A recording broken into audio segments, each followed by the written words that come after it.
The crisis rocking the opposition People's Democratic Party, PDP, is teaching us one thing, that the longer a matter takes to be resolved, the more complicated it becomes. It appears the PDP crisis is getting messier, despite recent reconciliation efforts. The PDP National Chairman, Iyorchia Ayu, says he will not resign because he sees no reason for him to do so. Ayu stated that those calling for his resignation are boys in the party who do not know how the PDP was formed. Mr. Baton. Well, I think, you see, it is all about a power game that is going on within the party. And the power game, the other person that seems to be the leader of that power game has a reason why he's doing that. If he has not had the leadership of the party holding them by the balls, they won't keep on going back to him. And he won't keep on extending the goalpost. But I know that a time will come when the goalpost will not be able to be extended again. It's either the party will scatter or that it will remain where it is and the other one will be there. Yes, as regard to what you said, yes, it is true that as at 1991, Senator Iyorchia Ayu, that was 31 years ago, he was Senate President of Nigeria. I don't know where the governor of Rivers State was then. The present governor of Rivers State. So, to some extent, born in 1967. So, to some extent, Ayu may be right. But another thing is that in party politics, it is about negotiation, it is about dialogue. But another thing is that you don't also push your luck too far. I don't know what that statement, who that statement means for, but you don't push your luck too far.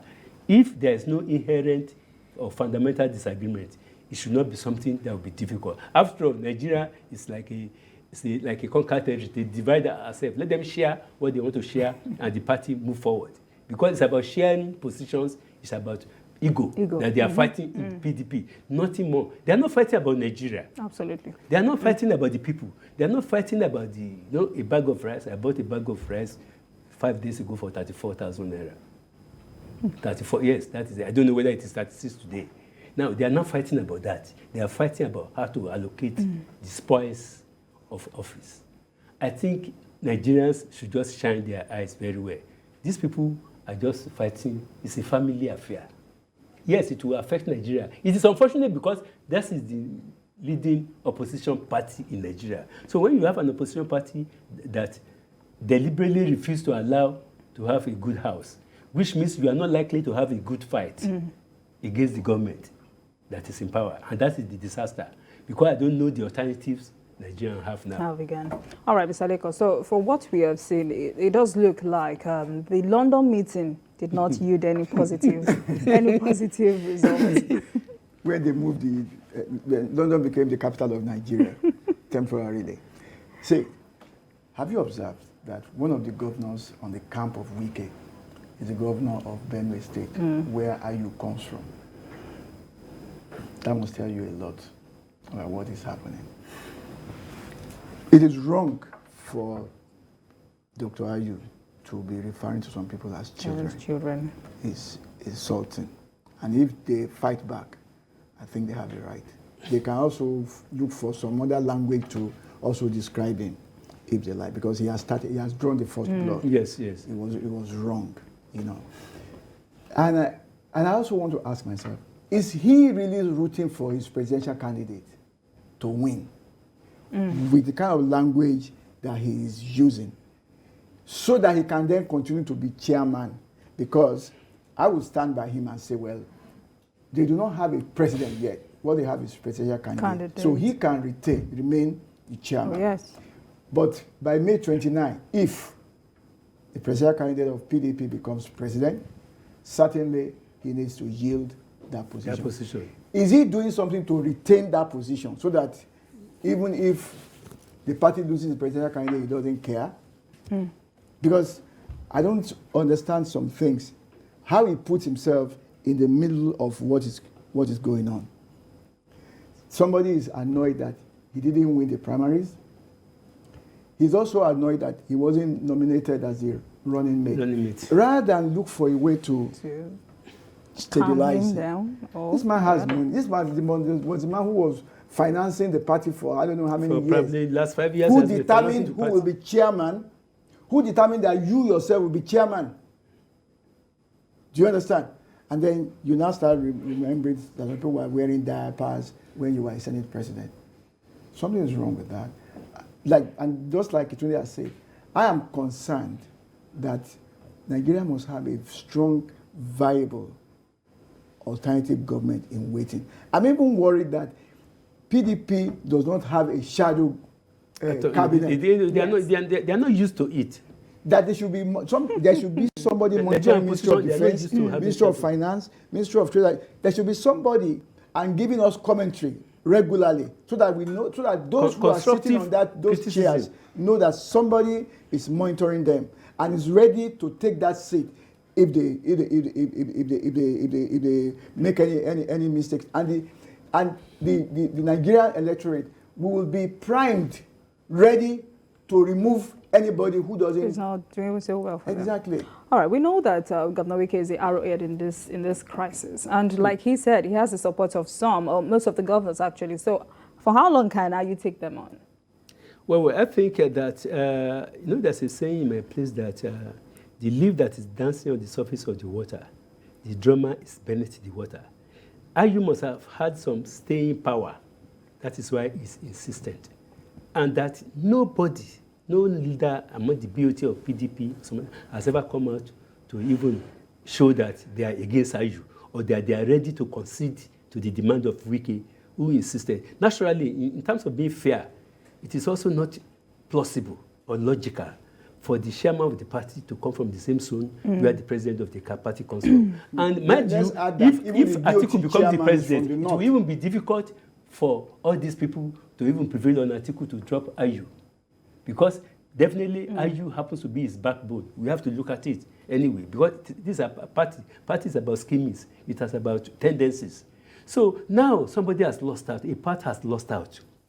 And the man who lost out happens to be somebody who has been probably funding, in quote, the party for some time. And that is the source of his vehemence. And that state has about 3 million votes, River State. And in this kind of election we are going to now, you need, any party that has control of Northwest and Southwest will produce the president. And that is why all of them are insistent. The other person who is trying to say, Aitaku, it is my own, bring it to me. He has some things why he's saying that. And the other one that does not want to go, he also has a reason for not wanting power to go. So the thing is that, like I said, it's unfortunate that we have an opposition party that has no self-governing style. They cannot solve their problem. So why should Nigerians expect that there will be a change where the opposition party cannot even organize in-house? Because it's a family matter. All right, gentlemen, let's quickly take Engineer Falabi from Songo. Hello. Hello. Good evening. Good evening to you. Yes, I greet all the guests and the moderator as well. Good evening. You see, on the issue of PDP and Wike, I used to say I was one of the politicians. You see, before you can make a leader, somebody entrusts their own allegiance to you to make you a leader.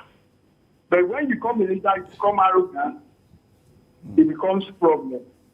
Wike has taken this issue of leadership to his personal self more than he's supposed to be. Do you know, I said this when he was struggling to remove Secondus. And I told somebody, I said, what this man is doing is wrong. He would have allowed Secondus to use all his time to be able to make a very good standing when it comes to electing new chairman. And he forcefully removed Secondus and put Ayu. Thank you very much, Engineer Falabi. Yes. Thank you very much. All right, like you said, I was going to say, is Ayu the real issue here? Yes, Governor Wike wants the party. He has lost out. He's not happy. He's not the running mate. Shouldn't he have, it's a question of balance of power. Wike is trying to balance the power. That is just, it's a continuation of the dichotomy of power in Nigeria between the North and the South. That's what I'm telling you. So he's trying to checkmate the party from being at the expense of the party. I'm not saying he's fighting for Nigerians. He's fighting for his own part of the party that belongs to that of the country, of the state, that belongs to Nigeria. So that is why the thing is becoming difficult. Because if he didn't have anybody behind him, or if he didn't have people behind him, you'll be surprised and shocked that apart from Governor Otom of Benin, there may be other silent governors of the PDP who are behind Wike, who will not come out now. That's actually there. But then jeopardizing the peace process of the party. And campaign starts soon. Say it again. I was saying this would definitely... How would this jeopardize the peace process of the party? Remembering the campaign starts soon. In September 28th, campaign starts. That's this month. Yes, September 28th. Wow. It's already upon us. Listen, beyond all this, number one, the chairman of the PDP is from the north. Chairman of the BOT is from the north. The presidential candidate is from the north. He was talking about balancing of power. Yes. Now, the one that is easy to move is the chairman. The chairman. Maybe somebody is not telling us that he has a candidate in mind as chairman, as the next chairman of the party. Maybe he has himself also as candidate in mind. After all, we have had it in the past. Yes. A sitting governor of APC was also the interim chair of the party until the party convention early this year. So if APC can break the law, break the constitution, why can't PDP do the same? So maybe some people are just fighting in the meantime until things shape up and then they grab what they want. Don't forget that in 2019, when some Southwest politicians wanted to be chairman of PDP, yes. Mr. Wike told them that you Yoruba people, you have gone with the APC. We in the South, do you understand? So, and then that was how Secondos became chairman. All right. Thank you very much, gentlemen, for coming, Mr. Lekoshote and Mr. Tunde Abata. Thank you for your perspective on the show today.